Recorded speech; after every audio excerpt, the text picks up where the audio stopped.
Hello, I'm Rob Perez. Grassroots coach Manisha Taylor. Christian Carambeu. Matt Hodgson, director of the 4-year plan. I'm Rob Lusher. Dave McLaughlin. Andy Copeland from the Glemnet Southern Amateur League. Philip Wick, I'm CEO of 14. Former chairman of Ibis FC. Chairman of Alexandra Park FC. And you're watching Pitch Talk. Pitch Talk. the only place to get your Monday night footballing fix. The pitch is where we eat. The pitch is where we sleep. And the pitch is where we talk. Make sure you join the revolution, the football revolution.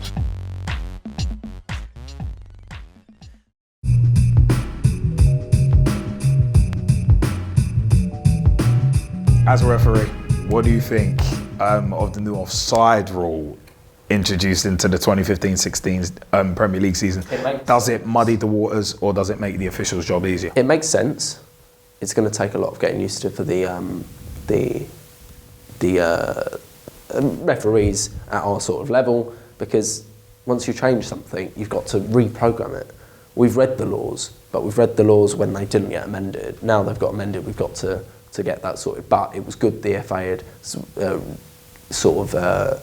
got that clear, because I used to think when I was little it was always Birmingham City that used to grab the man who walked behind the wall and looked at the goalkeeper and started making faces and all of this. And they did it at Bolton one day as well. And I used to say, he's standing because sometimes they would stand so far offside and just do it. And you think, well, yeah, somebody making stupid faces at me is interfering. Of course. Somebody stepping towards the keeper when the ball's coming is interfering. If you're on the pitch, you're trying to interfere, though. Yeah. But I think that's where the assistant has got to think about it, make the judgment, and at the end of the day, the referee and the assistant work together on the offside, and they go, right, is he interfering? Like, for example, is he interfering by walking? If the referee is thinking, I think he's interfering, oh great, there's a flag, brilliant, there you go, easy. I think it's much better, but I think it's a good introduction. Do you think, in terms of the offside, I just want to stick on that for a sec. Do you think it should just be boiled down and just really down to the rudiments, rather than having all this? Because we had the daylight rule briefly, which was hilarious. Ruud van Nistelrooy kind of messed stuff up a bit when he used to stand in an offside position. As soon as the ball struck, he steps back onside. He's already got an advantage on the back line.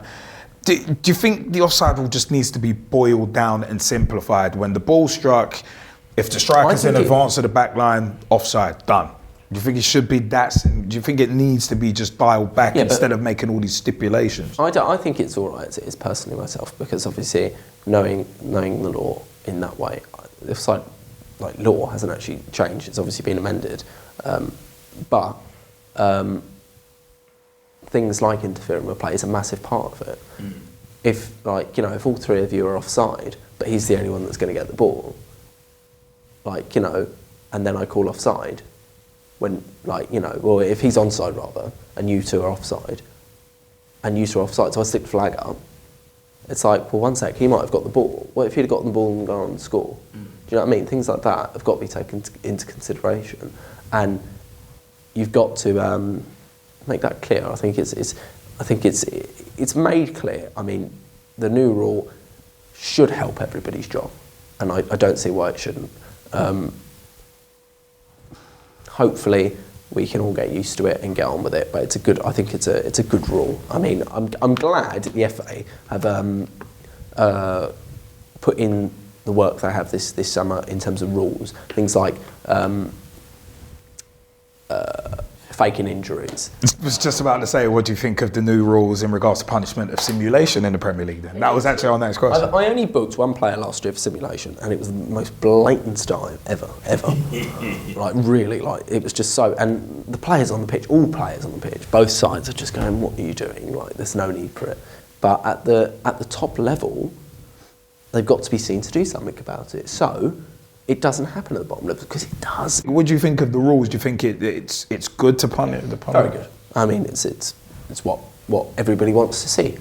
I mean, players who have done it have been criticised, and I think that's the best thing that the media. I mean, obviously the media do sort of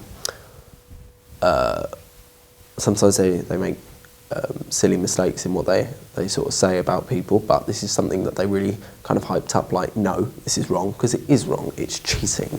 And that's, whatever way you want to put it, it's cheating. And you're cheating.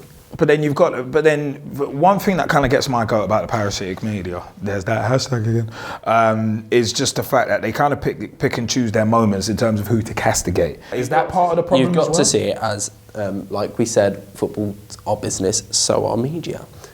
If they're not going to sell paper, if they're going to sell papers by doing what they're doing, or sell whatever, or, you know, deliver what service they deliver, they're going to do it. But then does it have to be at the detriment of the game, though?